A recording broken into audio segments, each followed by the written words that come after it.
بیننده عزیزی شبکه ورزش هفته نوتان بخیر باشد. خوش آمدید به نشر نوبتی برنامه اطلاعاتی هفته ورزش. امروز چون همیشگی من فریدون سفرزاده شما را از رویدادهای مهم هفته ورزشی کشور آگاه میکنم. پس بیایید به سرخط خبرها متوجه میشویم و پس آن برنامه را ادامه میدهیم. فدراسیون جودوی تاجیکستان با یکی از تشکیلات ورزشی کشور ژاپن قراردادی همکاری به تصویب رسانید. غالبان چمپیونات تاجیکستان آید به جودو به هیئت تیمی منتخب جودوی کشور شامل می شوند. استقلال و ریگرتدست در شهر دوشنبه بازی دوستانه دایر کردند. گوشتینگیران ناحیه ونج به مسابقه های موسم نو آمادگی جدی دیده ایستادند. رشد فوتبال و تأسیس دسته محلی در ناحیه پنج. مسابقه فوتبال تحت شعار فوتبال برای همه میانی 14 دسته کودکان و نورسان غالبان خویش را پیدا کرد.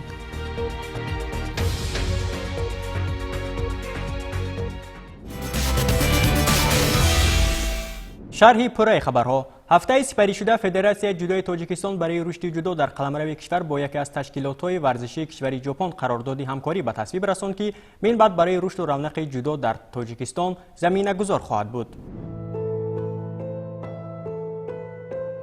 9 فوریه در مهمانخانه هیئت ریجنسی شهر دوشنبه مراسم امضای قراردادی همکاری میان فدراسیون جودوی تاجیکستان و تشکیلات جی اسپریت ژاپن برگزار گردید. شرطنامه را رئیس فدراسیون جودوی تاجیکستان اسماعیل محمد ظاهر و رئیس تشکیلات جی اسپریت پروفسور ازکی تاکاهیسا امضا کردند. شرطنامه تا سال 2028 اعتبار داشته آن برنامه مکمل رشد جودو را در تاجیکستان در بر میگیرد.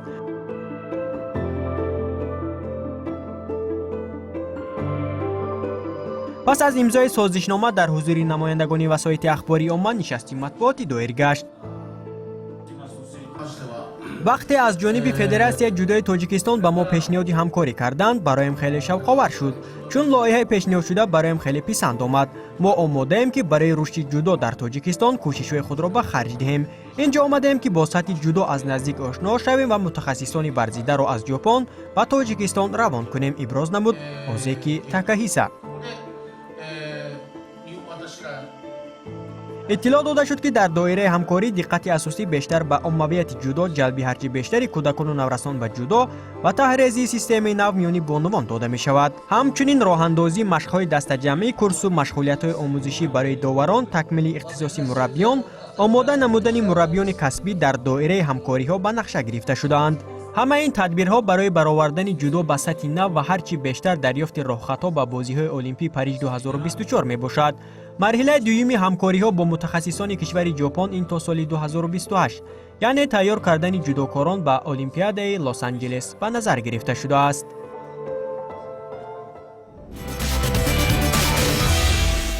در ادامه هفته گذشته رویدادی از همه مهم این برگزاری چمپیونات تاجیکستان آید به جودو در مجمع ورزشی قصر تنیس و ورزشی آبی شهر دوشنبه بود که در سطح به‌نهایت بلند برگزار گردید. پس با اشتراک تحلیلگران ژاپنی در مسابقه امساله که قهرمان تاجیکستان در سال 2023 گردید و به هیئت منتخب جودوی کشور راه یافت. شرح بیشتری موضوع در ادامه. روزهای 11 و 12 فوریه با ابتکار فدراسیون جودوی مملکت نخستین مسابقه جمهوریوی از رشته جودو میان کلانسالان در موسم سال 2023 از روی 7 وزن میان 250 جودوکار برگزار گردید. رقابت‌های جودوکاران دوام 2 روز در مجمع ورزشی قصر تنیس و ورزشی آبی شهر دوشنبه در سطح خوبی آماده باشی و با اشتراک شماره زیادی هواداران این رشته ورزش و مهمانان فخری جالب و دیدنی صورت گرفت. همه رقابت‌ها را داوران خارجی و جمهوریوی عادلانه حکمی کردند. در روز یکم مسابقه جودوکاران زیر وزنی تا 57 کیلوگرم میان بانوان روی تتمی برای به دست آوردن نشانه فخری مسابقه و شامل شدن به هیئت منتخب جودوی کشور مبارزه بردند. در این وزن کسی به شاهد قلندر و برابر شده نتوانست. шоҳида тавонист ки бо муваффақият масири қаҳрамониро тай кунад ва дар даври ниҳоӣ муқобили Фазилат Гулбоева музаффарият ба даст оварда соҳиби нишонҳои заррини мусобиқа шавад. ҳамин тавр нишони биринҷӣ насиби Рӯзафзун Бекназарова, нишони нуқра насиби Фазилат Гулбоева ва нишони заррин насиби шоҳида Қаламдарова гардид. ҳамчунин ба ғолибон аввалин бор мукофотҳои пулӣ аз ҷониби президенти Федератсияи ҷудои Тоҷикистон Исмоили Маҳмадзоир инъом карда шуд. рақобатҳои зери вазни то 60 килограмм миёни 37 ҷудокор сахту сангин идома кард. ҳарчанд соли гузашта дар ин вазн Меҳрзод Суфиев барандаи нишони тилло шуда буд, имсол бошад касе ба Ҳақдод Гулов баробар шуда натавонист. танҳо Муҳаммад Маҳмадизода, ки таҷрибаи иштирок дар мусобиқаҳои берун аз ҷумҳуриро дорад, дар даври ниҳоӣ бо қувваозмӯӣ арзанда нишон дод.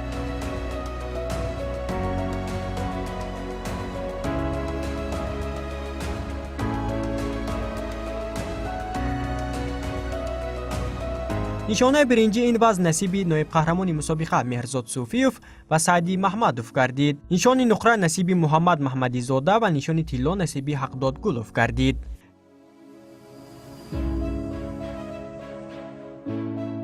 зери вазни то 66 кило соли гузашта Абубакр Шеров дар даври ниҳоӣ Фирӯз Мелибойзодаро шикаст дода нишони тиллоро ба гардан овехта буд.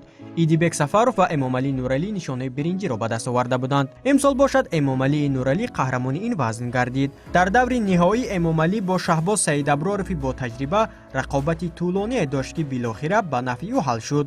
Шаҳбоз ҳам то ба охир тавонист ки муқобили Эмомалӣ Нуралӣ мубориза барад. рақобати ин ду ҷудокори варзида ҳаводоронро низ ба ваҷҳ оварда буд. ҳамин тавр нишонҳои биринҷи вазни то 66 кило насиби Ориф Додов ва Фирӯз Мелибойзода аз шаҳри Душанбе гардид. Шаҳбоз Саидаброров барандаи нишони нуқра ва Эмомалӣ барандаи нишони заррини ин вазн гардид. рақобатҳои вазни то 73 килограмм миёни 35 ҷудокор ҷолибу диданӣ сурат гирифт.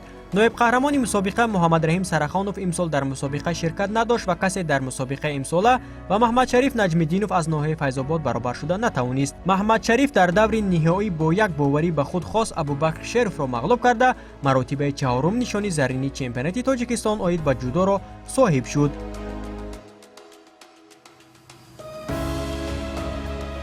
нишонҳои биринҷи ин вазн насиби Илҳомиддин Ҷабборов аз ноҳияи Рашт ва Мирзоҷамил Рамазонов аз вилояти Хатлон гардид.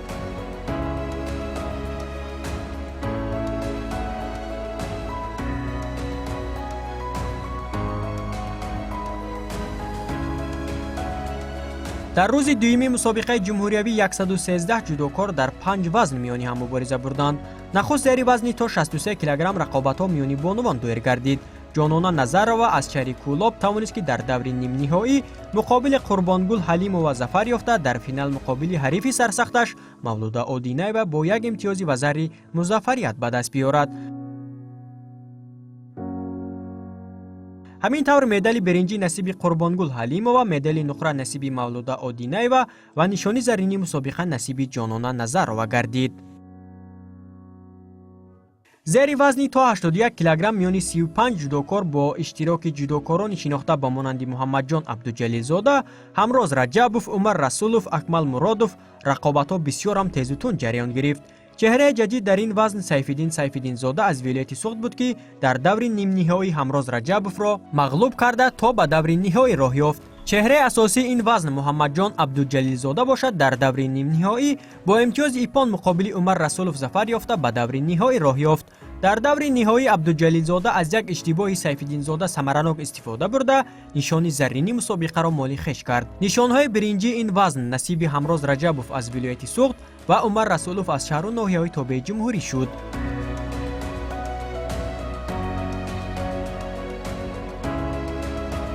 дар вазни то 90 килограмм 32 ҷудокор ба ҳам омаданд. чеҳраи ҷадиди ин вазн Умедҷон Раҷабов аз шаҳри Душанбе буд, ки то ба даври ниҳоӣ роҳ ёфт. дар даври ниҳоӣ Умедҷон бо Ҳақназар Назаров аз шаҳри Ҳисор қувваозмӯӣ кард ва бо як имтиёзи ва зарри ноком шуд. Ҳақназар бошад маротибаи чаҳорум нишони заррини чемпионати Тоҷикистон оид ба ҷудоро соҳиб шуд. Акмал Муродов ва Кароматулло Ҳакимов бо нишонҳои биринҷии мусобиқа иктифо карданд.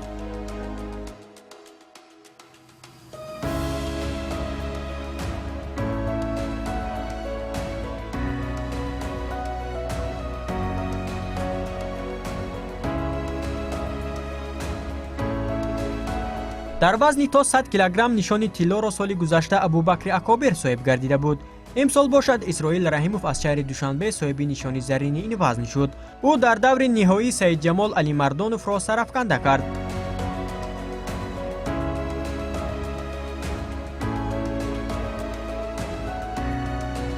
нишонҳои биринҷиро Улуғбек Раҳимов ва Ворис Нуриддинов соҳиб шуданд.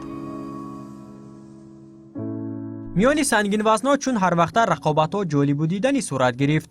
мо имсол дар даври ниҳоӣ такрори финали соли гузашта миёни Мансур Раҳмон ва Иброҳим Элмуродовро шоҳид шудем. Мансур дар ин рақобати сахту сангин тавонист ки дифои қаҳрамонӣ кунад ва Иброҳимро боз ҳам шикаст бидиҳад.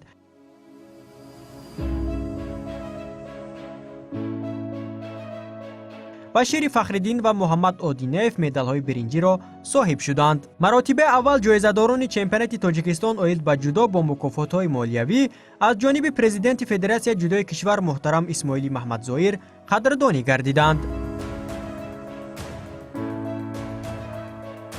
ҷараёни сабқатҳоро бошад муассисаи давлатии телевизиони варзиш тариқи студияи сайёри хеш сабт карда бо сифати баланд манзури тамошобинон гардонид. маврид ба зикр аст ки дар мусобиқаи баргузор гардида тибқи раддабандии умуми ҷумҳуриявӣ ҷудокороне ки мақоми аввалро касб карданд 700 имтиёз, ҷои дуюм 490 имтиёз ва ҷойҳои сеюм 350 имтиёзӣ ба даст оварданд ва ба ҳайати мунтахаби ҷудои кишвар шомил шуданд. ёдовар мешавем ки баргузории қаҳрамонии Тоҷикистон ин як марҳилаи омодагӣ бо мақсади баланд бардоштани малакаи варзишгарон ва дарёфти чеҳраҳои нав ва мусобиқаи байналмилалии Гран-при Душанбе маҳсуб мешавад ки моҳи июн барои аввалин бор дар Тоҷикистон доир мегардад.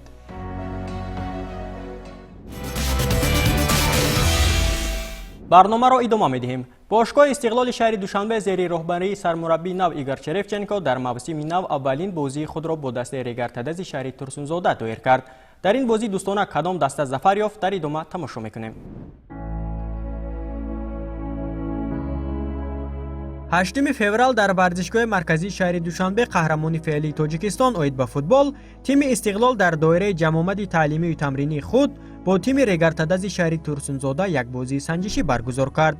рақобати ин ду даста ҳанӯз аз дақиқаҳои аввал ҳуҷумкорона сурат гирифт. дастпарварони Черевченко пас аз як бозигузори зебо дар дақиқаи 30-ими вохӯрӣ ҳисобро кушоданд.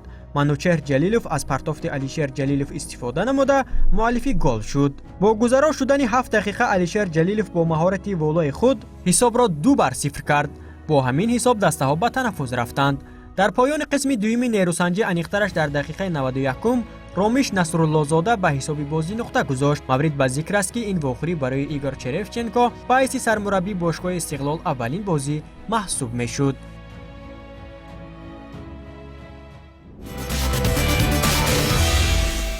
аз варзишгоҳи марказии шаҳри Душанбе ҳамакнун ба майдончаҳои захиравии варзишгоҳи марказӣ меравем ки мусобиқаи футбол таҳти шиёри футбол барои ҳама миёни 14 дастаи кӯдакону наврасон ғолибони хешро пайдо кард. боиси сарфарозӣ аст ки аз соли 2014 сар карда ҳамасола дар саросари ҷумҳурӣ аз ҷониби Лигаи футболи кӯдакону наврасони Федератсияи футболи Тоҷикистон мусобиқаи футболи хурд таҳти шиёри футбол барои ҳама баргузор мегардад. мақсад аз роҳандозӣ гардидани лоиҳаи мазкур ин пеш аз ҳама барои тарғибу ташвиқи тарзи ҳаёти солим миёни кӯдакону наврасон ва ҷалби хурдсолон ба бозии футбол мебошад. имсол дар баробари дигар манотиқи ҷумҳурӣ дар пойтахти кишвар низ лоиҳаи футбол барои ҳама баргузор гардид. мусобиқаи мазкур дар ду синну сол миёни кӯдакони то 9 сола ва то 11 сола сурат гирифт. миёни кӯдакони то 9 сола 6 даста ва миёни наврасони то 11 сола 8 даста барои мақомҳои ифтихорӣ мубориза бурданд. рақобатҳо давоми 2 рӯз дар майдончаҳои варзишгоҳи марказии шаҳри Душанбе баргузор гардид. миёни футболбозони то 9 сола медалҳои тилло насиби дастаи Солор гардид. футболбозони тими Солор дар бозии ниҳоӣ бо ҳисоби калон бар ҳамтоёни худ футболбозони дастаи ҷавонон дастболо гардиданд. бозии ниҳоӣ миёни бозигарони то 11 сола бошад бисёр ҷолибу диданӣ ва бо ҳуҷумҳои тарафайн сурат гирифта то зарбаҳои пеналти идома кард. вақти асосӣ бозӣ бошад бо ҳисоби 2-2 мусовӣ хотима ёфт. дар силсила зарбаҳои пеналти футболбозони дастаи Солор маҳорати воло нишон дода медалҳои тиллоро моли худ карданд. лозим ба ёдоварист ки дар ҳар ду синни сол медалҳои тилло насиби бозигарони дастаи Солор гардид.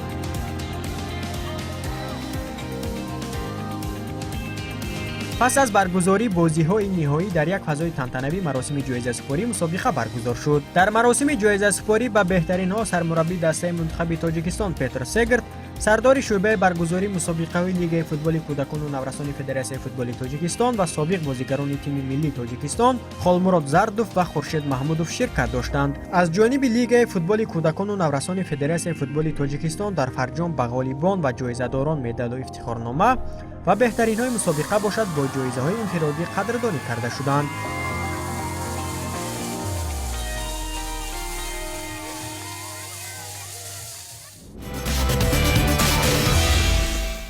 дар ноҳияи ванҷи вилояти мухтори кӯҳистони бадахшон ба гӯштини миллӣ наврасону ҷавонон бештар мароғ зоҳир мекунанд. дар ин ноҳияи паҳлавонпарвар ба сардии фасли дай ҳам варзишгарон нигоҳ накарда ба мусобиқаҳои дар пеши сода омода шуда истоданд. гузориши моро аз ноҳияи ванҷ пайгир бошед. дар ноҳияи паҳлавонпарвари ванҷ дар даврони соҳиби истиқлолии кишвари маҳбубамон тоҷикистон шумораи бештари иншооти варзишӣ бунёд шуда имкон фароҳам овард ки варзишҳои бостонӣ дигарбора рушду равнақ ёбанд. бо ибтикори певостаи асосгузори сулҳу ваҳдати миллӣ пешвои миллат муҳтарам эмомалӣ раҳмон гӯштини миллии мардумии кӯҳанбунёди тоҷик авҷу шӯҳрати хоса пайдо кард. ҳамин аст ки бо бунёди толору майдончаҳои варзишӣ ва эҳсоси баланди варзишдӯстории мардум алоқамандони гӯштини миллиро ҳамарӯза дар толорҳои варзишии ноҳияи ванҷ ба ҳам меорад. гӯштини миллӣ дар байни мардон хоса ҷавонон маҳбубият дорад. анъанаи гӯштингирӣ таърихи кӯҳан дошта дар ҷашнҳои миллӣ бештар доир карда мешаванд.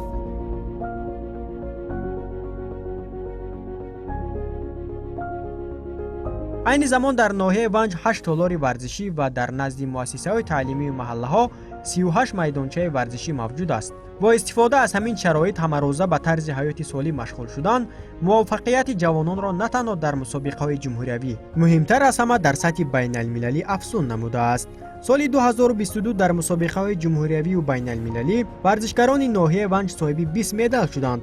аз таърих то имрӯз чорабиниҳои миллии мардумии тоҷикро бе мусобиқаи гӯштини миллӣ тасаввур кардан ғайриимкон аст. дар доираи таваҷҷӯҳи роҳбари давлат фароҳам овардани шароити замонавӣ барои ҷавонон рағбати насли наврасро ба мусобиқаҳои гӯштини миллӣ дучанд гардонидааст. мақоми байналмилалӣ гирифтани гӯштини миллӣ алоқамандони ин риштаи варзишро бештар ва ҳавасмандии онҳоро барои ба даст овардани мақомҳои шоиста дар мусобиқаҳои ҷаҳонӣ афзун намудааст.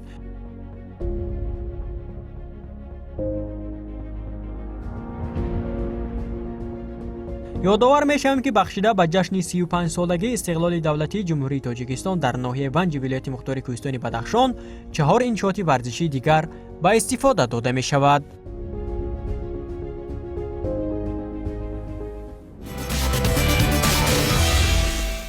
аз ноҳияи ванҷ ҳамакнун ба варзишгоҳи марказии ноҳияи 5 меоем то аз тамринҳои дастаи навтаъсиси нури деҳот шуморо ошно кунем.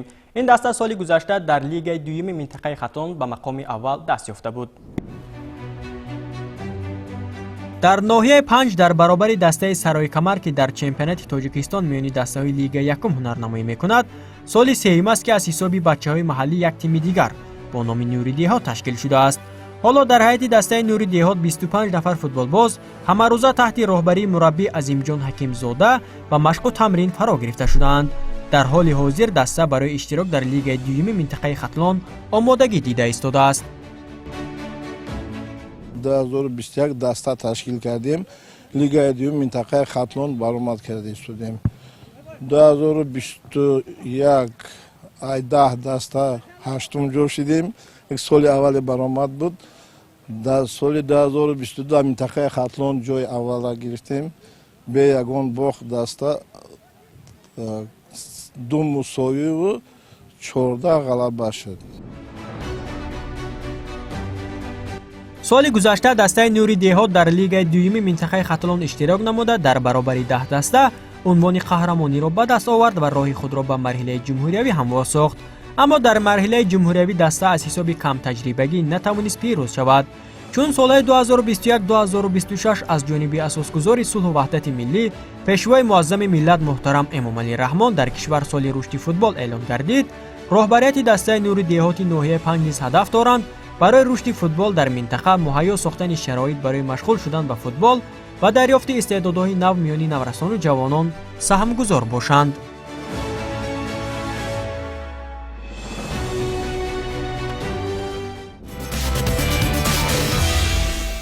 بینندگان عزیز تشکر به شما که تا این لحظه ها ما را همراهی کردید. برنامه اطلاعاتی هفته ورزش را اینجا به پایان میبریم. برنامه‌های دیگری تلویزیونی ورزش ادامه دارند. ما را پیگیری کنید. خیر.